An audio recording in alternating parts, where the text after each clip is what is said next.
శ్రీకృష్ణుణ్ణి దేవుడు అని ముద్ర వేసి మనిషికి నేలకి దూరం చేయొద్దు. He is biologically born and brought up on this earth. ఆయన అపార మేధ, ఉన్నత విలువలతో జన్మ తీసుకుని ఈ నేల మీద నడిచిన మనిషి.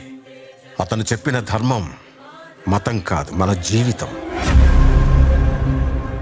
గీతతో కోట్ల మందికి దారి చూపించిన అతనికన్నా గురువెవరు?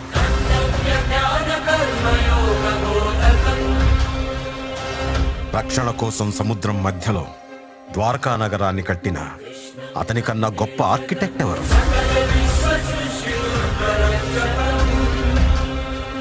చూపుతోనే మనసులోని మాట చెప్పే అతనికన్నా గొప్ప సైకాలజిస్ట్ ఎవరు? వేణుగానంతోనే గోవుల్ని గోపికల్ని కట్టిపడేసే అతన్ని మించిన మ్యూజిషియన్ ఎవరు?